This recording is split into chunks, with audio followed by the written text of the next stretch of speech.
Hello दोस्तों, स्वागत है एक बार फिर आप सभी का आपके अपने यूट्यूब चैनल पीएस क्लासेस पर। तो दोस्तों, आज के इस वीडियो लेक्चर में हम क्लास 12 बायोलॉजी से बोर्ड एग्जाम के पर्पज से कुछ वेरी मोस्ट इंपोर्टेंट क्वेश्चनों को आंसर सही समझेंगे। देखिए दोस्तों, आप लोग को बेटर तरीके से समझाने के लिए बच्चों मैंने एक बोर्ड एग्जाम की कॉपी भी ले रखी है कि कैसे बच्चों आप लोग को बोर्ड एग्जाम में लिख करके आना है, जिससे बच्चों आप लोग को बायोलॉजी में अच्छे से अच्छे नंबर मिल सके। तो देखिए दोस्तों, आज का जो हमारा टॉपिक रहेगा बच्चों, हम ऐसे प्रश्नों को सॉल्व करेंगे जिनमें बच्चों अंतर पूछा जाता है। दोस्तों, जैसा कि आप लोग जानते हैं कि आपके 12th क्लास बायोलॉजी के पेपर में कम से कम 4-5% बच्चों ऐसे होते हैं जिनमें अंतर पूछा जाता है। आपको दो राशियां दे रखी होती है और उनमें अंतर पूछा जाता है। देखिए एग्जाम्पल देखिए, मैं आपको समझाता हूँ। जैसे आपसे क्वेश्चन पूछा जाएगा प्रभाविता तथा अप्रभाविता में अंतर बताइए, ठीक है। तो आज के इस वीडियो लेक्चर बच्चों हम इस प्रकार के सारे क्वेश्चनों को सॉल्व करेंगे जो बच्चे इस बार बोर्ड एग्जाम में जिनके आने के पूरे चांस हैं। तो चलिए स्टार्ट करते हैं। तो देखिए दोस्तों, हम पहले क्वेश्चन की तरफ बढ़ते हैं। पहला क्वेश्चन आप लोगों से क्या पूछा जा सकता है, ठीक है। चलिए देखिए, बोर्ड एग्जाम को बच्चों मैंने लिख करके दिखाने का प्रयास किया है कैसे आपको बच्चों बोर्ड एग्जाम में लिख करके आना है, जिससे आप लोग को अच्छे से अच्छे मार्क्स बच्चों इसमें बायोलॉजी में मिल सकें, ठीक है। तो देखिए पहला क्वेश्चन क्या, देखिए पहला क्वेश्चन है बच्चों, मानव और कपी, कपी का मतलब होता है बच्चों बंदर, ठीक है। तो मानव और कपी में 4 अंतर बताइए, ठीक है। अब देखिए अंतर आपको कैसे बताना, देखिए अंतर मैं आपको बता दूं। सबसे पहले देखिए आप कॉलम बना करके लिखिए, एक तरफ मानव डाल दीजिए, दूसरे तरफ बच्चों आप कपी डाल दीजिए। समझ में आ रहा है। तो अंतर जो भी जिसका ही पूछा जाए बच्चों, ठीक है, आप कॉलम बना करके लिखेंगे तभी आपको अच्छे से अच्छे नंबर मिल सकेंगे। इस बात को याद रखना है, ठीक है। चाहे कोई से भी सब्जेक्ट हो और दो राशियों के बीच में अगर अंतर पूछा जाता है, ठीक है, तो कॉलम बना करके लिखना ही बच्चों सबसे बेस्ट मेथड होता है, ठीक है। अब देखिए जैसे मैंने आपको दिखाने का प्रयास किया है, इस तरह की लाइनिंग बना करके, ठीक है, ऐसे आप अच्छा लिखेंगे तो आपकी जो कॉपी होगी ना बहुत अट्रैक्टिव लगेगी और आपको जो एग्जामिनर है वो खुश होकर के बहुत अच्छे नंबर देगा, ठीक है। अब देखिए क्या, देखिए अंतर लिखते हैं। देखिए पहला अंतर है मानव पृथ्वी पर वास करता। देखिए मैंने वो अंतर लिखे हैं बच्चों, आप इसको देखते देखते याद हो जाएंगे, आप इसको देखते ही देखते याद कर लेंगे, ये मेरी गारंटी है। मैंने आपको बड़े बच्चों अच्छे ढंग से समझाने का प्रयास किया है, आपको ज्यादा रटने की जरूरत भी नहीं है। एक बार वीडियो लेक्चर को आप पूरा देखेंगे ना, सारे अंतर आपको बच्चों देखते देखते याद हो जाएंगे, ठीक है। तो देखिए मानव पृथ्वी पर वास करता, ये तो हम लोग जानते हैं बच्चों, जो मानव है, जो मनुष्य है, वो कहाँ रहता है, पृथ्वी पर रहता है। लेकिन कपी कहाँ रहते हैं, यानी बंदर कहाँ रहते हैं, जो वृक्षों पर वास करते हैं, यानी वास करने मतलब तो रहने का मतलब, ठीक है। तो कपी वृक्षों पर वास करते हैं मतलब वहां पर रहते हैं, ठीक है। समझ में आ रहा है। तो पहला अंतर तो यही हो गया कि मानव पृथ्वी पर वास करता है और जो कपी होते हैं बच्चों वो वृक्षों पर वास करते हैं, ठीक है। अच्छा दूसरा अंतर क्या, देखिए मादा के, क्योंकि जो मानव में बच्चों मेल और फीमेल दोनों प्रकार के होते हैं, तो ठीक है, तो यहाँ मादा की बात चल रही है, फीमेल की बात चल रही है। मादा के स्तन उभरे हुए होते हैं, ठीक है।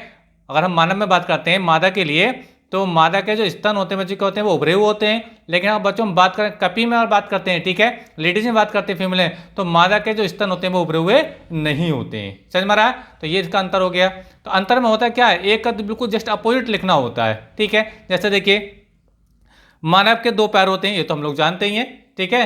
आपके हमारे सबके 2 ही पैर हैं, ठीक है। और कपी के कितने पैर, 4 पैर होते हैं, कपी के 4 पैर होते हैं। समझ में आ रहा है आप लोग को मेरी बात। तो ये हो गया। देखिए अगला देखिए आप समझिए, मानव की स्पष्ट वाणी होती है, यानी जो मनुष्य बोलता है बिल्कुल साफ समझ में आता है कि कहना क्या चाह रहा है। लेकिन कपी की जो वाणी होती है वो स्पष्ट वाणी नहीं होती है, यानी इसका बिल्कुल जस्ट अपोजिट लिखना है। मानव की स्पष्ट वाणी है जबकि कपी की स्पष्ट वाणी नहीं है। समझ में आ रहा है आप लोग को मेरी बात, ठीक है। देखिए 4 अंतर पूछे, लेकिन यहाँ पे देखो मैंने आपको 5 अंतर बताए। तो अगर आपको एक अंतर अगर आप भूल भी जाएंगे तो आप उसको आसानी से लिख भी सकते हैं। क्या देखिए मानव में देखिए भौं पतली होती है, जो भौं होती है, ठीक है, पतली तथा आंखों के पास होती है, किसमें, मानव में। लेकिन अब बात करते हैं यही कपी के अंदर क्या होता है, वो क्या होती है, चौड़ी होती है। देखो उल्टा लिखा, तो यहाँ पतली तो यहाँ पे चौड़ी हो गई, ठीक है, तथा आंखों से थोड़ी दूर होती है, क्योंकि इसमें मनुष्य भौएं जो होती है वो आंखों के पास में होती है, मनुष्य के एकदम जस्ट ऊपर की ओर को होती है। तो जो कपी होते हैं ना उनके में भी जस्ट ऊपर की ओर, लेकिन वो कुछ दूरी पर होती है। समझ में आ रहा है। तो भाई यहाँ पे समझा गया कि बहुत चौड़ी तथा आंखों से थोड़ी दूर होती है। तो ये बच्चे इनके अंतर हो गए। तो ये तो बड़ा आसान है, इसको तो आप बच्चा बना करके भी लिख सकते थे, ठीक है। तो ये अंतर हुआ बच्चा आपका मानव और कपी में, ठीक है। चलिए देखिए अब नेक्स्ट क्वेश्चन समझते हैं। नेक्स्ट क्वेश्चन क्या, देखिए अगला क्वेश्चन समझिए। देखिए अगला अंतर क्या, देखिए आपसे पूछा जा सकता है। देखिए अगला क्वेश्चन है बच्चों, सक्रिय और निष्क्रिय प्रतिरक्षा में अंतर लिखिए। बहुत ही वेरी मोस्ट इंपोर्टेंट ये क्वेश्चन है बच्चों, और ये सन 2014, 17, 18, 19 और ये 23 तक बच्चों एग्जाम में पूछा जा चुका है, ठीक है। एग्जाम के पर्पज से वेरी मोस्ट इंपोर्टेंट है। मैं फिर से कह रहा हूँ बच्चों, आप इसकी भी तैयारी आप जरूर करिए।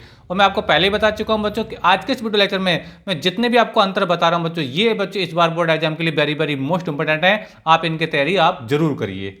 ठीक है, तो चलिए स्टार्ट करते हैं। तो क्या देखिए, पहला हेड लगाएंगे देखिए सक्रिय प्रतिरक्षा और दूसरी तरफ हम डालेंगे निष्क्रिय प्रतिरक्षा। अंतर जब भी पूछा जाना है मैं आपको पहले बता चाहूंगा, आप कॉलम बना करके ही लिखेंगे, तब जाकर आपको अच्छे से अच्छे नंबर मिलेंगे। ठीक है, ये अंतर लिखने का बच्चों सबसे बेस्ट तरीका है। ठीक है, क्या देखिए, और ये जो अंतर में बता रहा हूँ ये इतने आसान मैंने आपको समझाएं कि आपको ज़्यादा इसको टेंशन लेने की जरूरत नहीं है, आपको देखते देखते वीडियो आपको अंतर भी याद हो जाएंगे। ठीक है, तो देखिए सक्रिय प्रतिरक्षा क्या देखिए, यह प्रतिरक्षा धीमी होती है। जो सक्रिय प्रतिरक्षा ये क्या होती है बच्चों, धीमी होती है। अब इसका उल्टा लिखना देखो, अंतर में उल्टा ही लिखा जाता है। यह प्रतिरक्षा तीव्र होती है। समझ में आप लोग को मेरी बात। तो सक्रिय प्रतिरक्षा क्या होती है बच्चों, धीमी होती है, और जो निष्क्रिय प्रतिरक्षा होती है वो तीव्र होती है। समझ में आ रहा है। चलिए देखिए आगे आपको समझाता हूँ। देखिए यह पूरे जीवन कार्य करती है। कौन, सक्रिय प्रतिरक्षा। इसका प्रभाव कुछ समय के लिए रहता है। जो निष्क्रिय प्रतिरक्षा होती है इसका प्रभाव क्या होता है बच्चों, कुछ समय के लिए रहता है, जबकि जो आपको जो ये सक्रिय प्रतिरक्षा होती है ये पूरे जीवन के लिए कार्य करती है। समझ में आ रहा है। चलिए अगला देखिए, अगला क्या आप लोग को लिखना है, इसमें शरीर को, किसमें, सक्रिय प्रतिरक्षा में, इसमें शरीर को किसी कठिनाई का सामना नहीं करना पड़ता है। किसमें, सक्रिय प्रतिरक्षा में शरीर को कोई भी कठिनाई का सामना करना नहीं पड़ता है। जब किसकी बात करते हैं, इसमें शरीर को अनेक कठिनाइयों का सामना करना पड़ता है। ठीक है, मतलब इसका जस्ट उल्टा हो गया, इसमें कोई कठिनाई नहीं है, इसके अंदर अनेक सारी कठिनाइयां हैं। ठीक है, आगे बात करते हैं। अगला क्या है, जब व्यक्ति के शरीर की अपनी कोशिकाएं, जब व्यक्ति के शरीर की, ये रियल में ये इसकी डेफिनेशन ही है, लास्ट वाला जो अंतर है वो इन दोनों की डेफिनेशन ही है। ठीक है, जब व्यक्ति के शरीर की अपनी कोशिकाएं रोगाणु के प्रति प्रतिरक्षी पैदा करती हैं तो इसे सक्रिय प्रतिरक्षा कहते हैं। यानी इसकी बिल्कुल डेफिनेशन है। और अगर एक नंबर आपसे सक्रिय प्रतिरक्षा पूछ लिया जाए तो आपको ये केवल इसकी डेफिनेशन देनी है। अच्छा, निष्क्रिय प्रतिरक्षा क्या देखिए, ये भी इसकी परिभाषा है, जब शरीर की रक्षा के लिए बनाए गए प्रतिरक्षी सीधे ही शरीर को दिए जाते हैं। ठीक है, जैसे इंजेक्शन लगाए जाते हैं, एंटीबायोटिक है ना, वो बात चल रही है यहाँ पे। ठीक है, तो इसे निष्क्रिय प्रतिरक्षा कहते हैं। ठीक है, तो ये बच्चों इन दोनों की परिभाषा और ये आपस में अंतर भी हो गया। ठीक है, तो आई होप बच्चों ये भी आपको अच्छे से क्लियर हो गया होगा। आप बच्चों इन क्वेश्चन की तैयारी जरूर करिए। मैं फिर से कर रहा हूँ बच्चों, आज के इस वीडियो लेक्चर में बच्चों मैं जितने भी अंतर वाले आपको प्रश्न कराने जा रहा हूँ ये सारे क्वेश्चन बच्चों आपके बोर्ड एग्जाम के पर्पज से वेरी वेरी मोस्ट इंपॉर्टेंट हैं। तो चलिए देखिए आप नेक्स्ट क्वेश्चन तरफ बढ़ते हैं कि नेक्स्ट क्वेश्चन क्या है जो बच्चों इस बार बोर्ड एग्जाम में जिसके आने के बहुत ज्यादा चांसेस हैं। ठीक है, तो देखिए क्वेश्चन आपकी स्क्रीन पर है। क्वेश्चन क्या देखिए, mRNA तथा tRNA में अंतर लिखिए।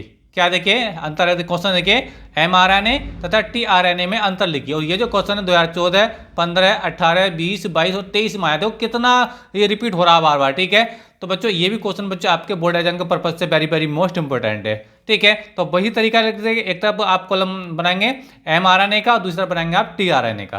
क्लियर है आप लोगों को मेरी बात। अंतर जब भी लिखें ये अंतर लिखने का सबसे बेस्ट तरीका है। दोस्तों जानकारी अगर अच्छी लग रही है तो आप लोगों से अपनी मेहनत करने से रिक्वेस्ट है कि प्लीज़ वीडियो को लाइक जरूर कर दीजिए। और इसी प्रकार बच्चों 12th क्लास फिजिक्स, केमिस्ट्री और बायोलॉजी के सभी इंपॉर्टेंट टॉपिक का वीडियो पाना चाहते हैं तो हमारे चैनल को सब्सक्राइब जरूर करिए।